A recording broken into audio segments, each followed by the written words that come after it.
കൊല്ലത്തുനിന്ന് കൊണ്ടുവന്ന ആനയാണ്. പറ്റാവുന്ന രീതിയിലൊക്കെ ഡാമേജ് ആ ഭാഗത്തേക്ക് ഉണ്ടാക്കിയിട്ടുണ്ട്.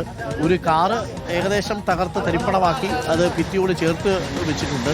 4 ബൈക്കുകൾ നശിപ്പിച്ചിട്ടുണ്ട്. ഒരു ഓട്ടോറിക്ഷ നശിപ്പിച്ചു എന്നറിയുന്നു. ഒപ്പം വീടിൻ്റെ ചായ്പുകൾ, ഷെഡുകൾ തുടങ്ങിയവയൊക്കെ നശിപ്പിച്ചു. ഗേറ്റ് തകർത്തു, മതിൽ തകർത്തു. അതിനുശേഷം ഇപ്പോൾ ടാങ്ക് തകർത്തു.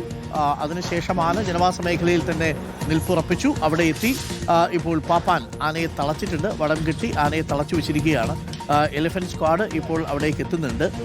വെറ്റിനറി ഡോക്ടറും കൂടി അവിടെ എത്തും. അല്പസമയത്തിനുള്ളിൽ ഒരുപക്ഷെ ഇനി ആനയെ എന്താണ് ചെയ്യേണ്ടത് എന്ന കാര്യത്തിലുള്ള ഔദ്യോഗിക തീരുമാനമുണ്ടാവും. പക്ഷേ ഈ സാഹചര്യത്തിൽ ആനയെ മയക്കുവെടി വയ്ക്കാതെ വാഹനത്തിൽ കയറ്റി കൊണ്ടുപോവുക ചിലപ്പോൾ റിസ്ക് ആയിരിക്കാം. എന്താണ് ആനയ്ക്ക് സംഭവിച്ചത് എന്നുള്ളത് ഇപ്പോഴും വ്യക്തമല്ല. മതപ്പാടുണ്ടായിരുന്നോ എന്നുള്ള കാര്യത്തിലും വ്യക്തതയില്ല. ഷബാസ് ഉണ്ട് കൂടുതൽ വിവരങ്ങളുമായി. ഷബാസ്, വിയൂരിൽ ഒരു ക്ഷേത്രത്തിൽ ഊട്ടിന് വേണ്ടി കൊണ്ടുവന്നതെന്നാണ് പറയുന്നത്. കൊല്ലത്തുനിന്ന് കൊണ്ടുവന്ന് തളച്ച് കുളിപ്പിക്കുന്നതിനിടയിലാണ് ആന ഇടഞ്ഞത്. ആ സമയത്ത് കാലിലിട്ട ചങ്ങല പോലും പൊട്ടിച്ചാണ് ആന അവിടെ പരിഭ്രാന്തി സൃഷ്ടിച്ചത്. മതപ്പാടുള്ള ആനയോ മറ്റോ ആയിരുന്നോ? എന്തെങ്കിലും വിവരങ്ങൾ ലഭ്യമാവുന്നുണ്ടോ ഷബാസ്? അരുൺകുമാർ, അക്കാര്യങ്ങളിൽ വ്യക്തത വരാൻ ഇനി കൂടുതൽ പരിശോധനകൾ നടത്തേണ്ടതുണ്ട്. ഏതെങ്കിലും തരത്തിൽ മതപ്പാടുള്ള ആനയാണോ എന്നുള്ള പരിശോധനകളടക്കം ഇനി നടത്തേണ്ടതുണ്ട്. അതിനുള്ള വരും ദിവസങ്ങളിൽ അതിനെ നിരീക്ഷിക്കേണ്ടതുണ്ട്. അതിനുശേഷം മാത്രമാണ് മതപ്പാട് ഉണ്ടായിരുന്നു എന്ന കാര്യത്തിലടക്കം ഇനി ഒരു വ്യക്തത വരികയുള്ളൂ. ഇപ്പോഴെന്തായാലും രാവിലെ ഈ തൊട്ടടുത്തുള്ള ക്ഷേത്രത്തിൽ ഊട്ടിനെത്തിച്ചതാണെന്നാണ് മനസ്സിലാകുന്നത്. അങ്ങനെ കൊല്ലത്ത് നിന്ന് രാവിലെ ഇവിടെ വിയൂരിലേക്ക് എത്തിച്ച് ഊട്ടിനെ കൊണ്ടുപോകുന്നതിന് മുന്നായി കുളിപ്പിച്ച് തിരിച്ചു വരുന്നതിനിടയിലാണ് ഇത്തരത്തിൽ ആന ഇടഞ്ഞോടി വലിയ പരിഭ്രാന്തി ഉണ്ടാക്കിയത്. പിന്നീട് നിരവധി വാഹനങ്ങളൊക്കെ തകർക്കുന്ന കാഴ്ചയടക്കം നമ്മൾ കണ്ടു. ഇരുചക്ര വാഹനങ്ങളും ഒപ്പം കാറുകളും ഒക്കെ തകർത്തെറിഞ്ഞ് ഈ ഇടവഴികളിലൂടെ ആകെ വലിയ പരിഭ്രാന്തി പരത്തിക്കൊണ്ട് ആനക്കലിയുടെ ദൃശ്യങ്ങളായിരുന്നു നമ്മൾ കണ്ടത്. അങ്ങനെ ഈ പ്രദേശത്താകെ വലിയ നാശനഷ്ടങ്ങൾ വരുത്തിക്കൊണ്ട് ഇവിടെ ആകെ ചുറ്റി നടക്കുകയായിരുന്നു. പിന്നീട് ഏറെ പണിപ്പെട്ടുകൊണ്ട് പലതരത്തിലുള്ള ശ്രമകരമായ ദൗത്യങ്ങൾ ഇതിനായി നടത്തിയിരുന്നു. അതായത് കാലിൽ വടം കെട്ടി ബന്ധിച്ച് അത് ആനയെ തളയ്ക്കാനുള്ള പലവിധ ശ്രമങ്ങളും ഒരു ഘട്ടത്തിൽ നടന്നു. അങ്ങനെ 2-3 തവണ ശ്രമിച്ചതിന് ശേഷമാണ് ആനയെ ഇപ്പോഴൊന്ന് ശാന്തനാക്കി നിർത്താൻ സാധിച്ചിരിക്കുന്നത്. ആദ്യഘട്ടത്തിൽ വടം കാലിൽ കെട്ടിയപ്പോൾ അതിനടുത്തുണ്ടായിരുന്ന മതിലടക്കം തകർത്തുകൊണ്ടാണ് ഈ തൊട്ടടുത്തുള്ള വീടിന്റെ കോമ്പൗണ്ടിലേക്ക് കയറി ചെന്നത്. അവിടെ ചെന്നുകൊണ്ട് ആ വീടിന്റെ മതിൽ തകർത്തു. അവിടെ ഉണ്ടായിരുന്ന അതിന്റെ തകര ഷീറ്റുകൾ തകർത്ത് പിന്നീട് തൊട്ടടുത്തുള്ള 2-3 വീടുകളിൽ കൂടി നാശനഷ്ടങ്ങൾ വരുത്തിയ ശേഷമായിരുന്നു ആന ആ ഭാഗത്ത് ഈ ഒരു ഒഴിഞ്ഞ പറമ്പിനോട് ചേർന്ന് നിലയുറപ്പിച്ചിരുന്നത്. അപ്പോൾ മാത്രമാണ് ആനയെ പൂർണ്ണമായും പാപ്പാന്മാർക്ക് അനുനയിപ്പിച്ച് ശാന്തനാക്കാൻ കഴിഞ്ഞത്. അതുവരെയും വലിയ പ്രശ്നമാക്കിക്കൊണ്ട് വലിയ ഗുരുതരമായ സാഹചര്യമായിരുന്നു ഈ പ്രദേശത്തുണ്ടായിരുന്നത്. കാരണം തൃശ്ശൂർ നഗരമധ്യത്തിലുള്ള സ്ഥലമാണ്. വിയൂരിലെ ഗാന്ധിനഗറിലാണ് ഈ ആന ഇടഞ്ഞത്. ഈ ഒരു പ്രദേശത്തെക്കുറിച്ച് പറയുകയാണെങ്കിൽ ഇവിടെ നിരവധി വീടുകളും ആളുകളും ജനവാസ മേഖലയും ഒക്കെയാണ്. നിരവധി ചെറിയ ഇടവഴികളാണ് ഈ വഴിയിലൂടെ ഉള്ളത്.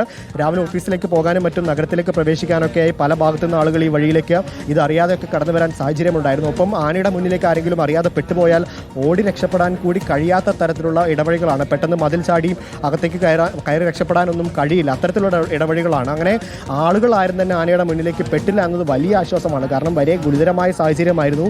ആന ഇടഞ്ഞ് പരിഭ്രാന്തി പരത്തി പല ഭാഗത്തിലൂടെ ഓടുകയായിരുന്നു. പല വാഹനങ്ങൾ അതിനിടയിൽ തകർക്കുന്നു. അതിൻ്റെ ദേഹത്തടക്കം മുറിവുകൾ പറ്റുന്നു.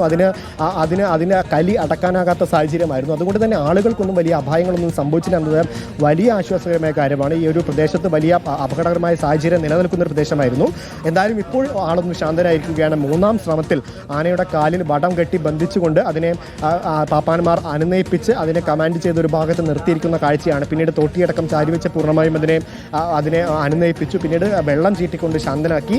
പിന്നീട് ഭക്ഷണ സാധനങ്ങളടക്കം കൊടുത്തു. അടുത്തുനിന്ന് ചക്കയടക്കം കൊടുത്തു. ചക്കയുള്ള ഒരു പറമ്പ് നോക്കിയാണ് ആന കൃത്യമായി നിന്നിരിക്കുന്നത്. അതുകൊണ്ട് തന്നെ തൊട്ടടുത്ത് നിന്ന് ചക്കയടക്കം പറിച്ചു കൊടുത്തു.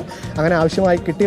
വയറ് നിറഞ്ഞപ്പോൾ ആനയൊന്ന് ശാന്തനായി നിലയുറപ്പിച്ച് നിൽക്കുന്നുണ്ട്. ഇനി എലിഫന്റ് സ്ക്വാഡിൻ്റെയും വെറ്റിനറി ഡോക്ടർമാരുടെ അടക്കം പരിശോധനയാണ് ഈ ഘട്ടത്തിൽ നടക്കുന്നത്. അവർ കൃത്യമായി തന്നെ പരിശോധിച്ചതിന് എന്താണ് ഇതിൻ്റെ നിലവിലെ ആരോഗ്യസ്ഥിതി എന്ന കാര്യത്തിലടക്കം ഒരു തീരുമാനമെടുക്കണം. അതിനുശേഷം മാത്രമാണ് ഈ പ്രദേശത്ത് നിന്ന് മാറ്റുന്ന കാര്യത്തിൽ ഒരു തീരുമാനമെടുക്കാൻ കഴിയുകയുള്ളൂ. കാരണം പല ഭാഗത്തും ആനയടഞ്ഞപ്പോൾ അതിനെ തളച്ചുകൊണ്ട് വാഹനത്തിൽ കയറ്റുന്ന സമയത്ത് അത് വീണ്ടും പ്രകോപിതനാകുന്ന സാഹചര്യമുണ്ട്. അത്തരത്തിൽ പല സാഹചര്യങ്ങളും മുൻപ് ആനയെ അതേ സ്ഥലത്ത് ഏറെ നേരം തുടരുന്ന കാഴ്ചയായിരുന്നു കണ്ടത്. പിന്നീട് അവരെ അതൊന്ന് ശാന്തനായ ശേഷം പൂർണ്ണമായും ശാന്തനായ ശേഷം മണിക്കൂറുകൾക്ക് മാത്രമേ പോകുന്ന സ്ഥലങ്ങളിലെല്ലാം ടാങ്കൊക്കെ തകർത്തിട്ട് വെള്ളമെടുത്ത് ആന ഇങ്ങനെ ചീറ്റുന്നുണ്ടായിരുന്നു.